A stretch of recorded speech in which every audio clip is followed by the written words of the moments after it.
Assalamualaikum warahmatullahi wabarakatuh.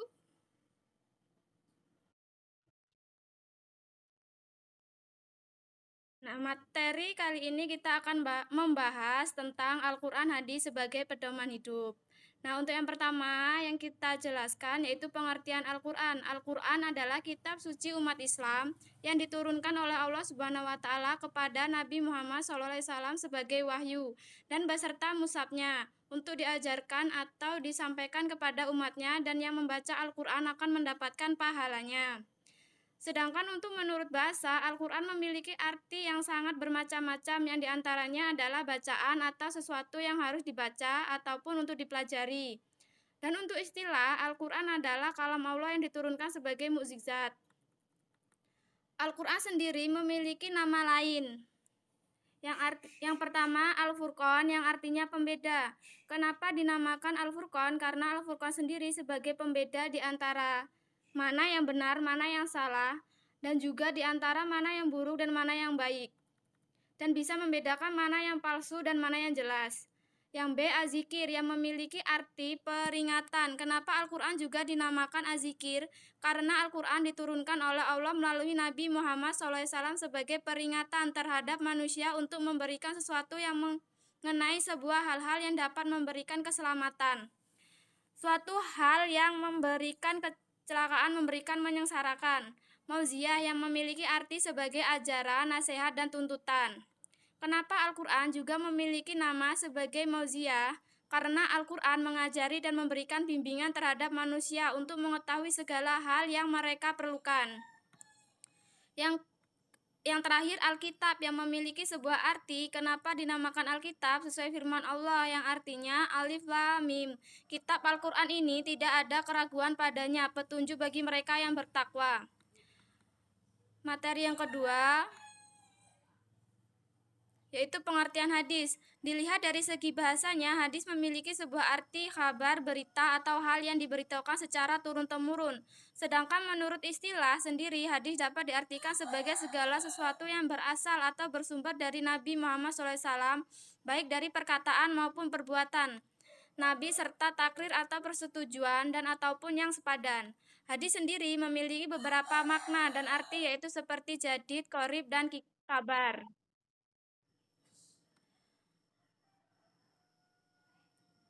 Materi yang terakhir yaitu cara menerapkan Al-Quran dan hadis sebagai pedoman hidup.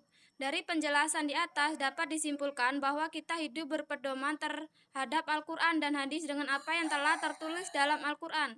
Dan beberapa dijelaskan oleh hadis bahwa kita sangatlah diwajibkan untuk meyakini Al-Quran, bahwa Al-Quran adalah benar-benar sebuah firman Allah Subhanahu wa Ta'ala yang telah diturunkan melalui Rasulnya, yaitu kepada Nabi Muhammad SAW.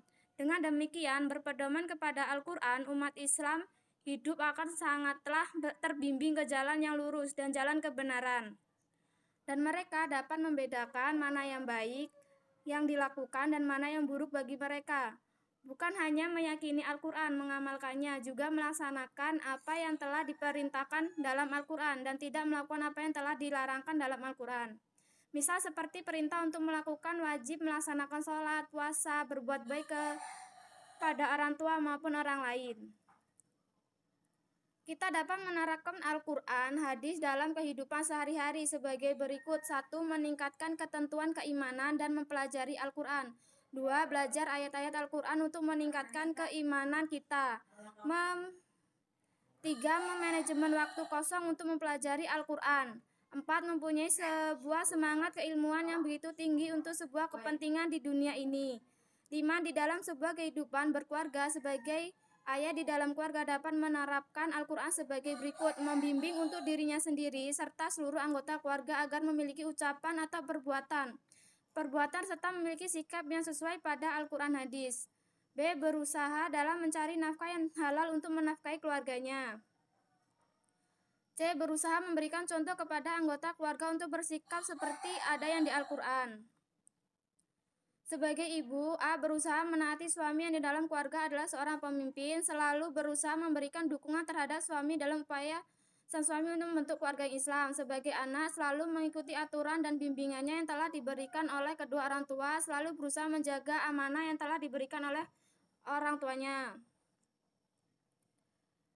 Di dalam masyarakat, selalu melaksanakan peran aktif di masyarakat semakin tidak melanggar peraturan yang ada di dalam masyarakat, selalu memiliki ucapan dan perbuatan yang sesuai dengan Al-Quran, selalu berusaha menjaga kerukunan yang sudah terjalin di masyarakat.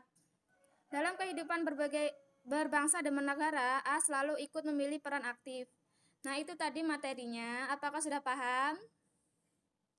Kalau sudah paham, Ibu akan memberikan pertanyaan. Pertanyaannya, sebutkan nama-nama dari Al-Quran.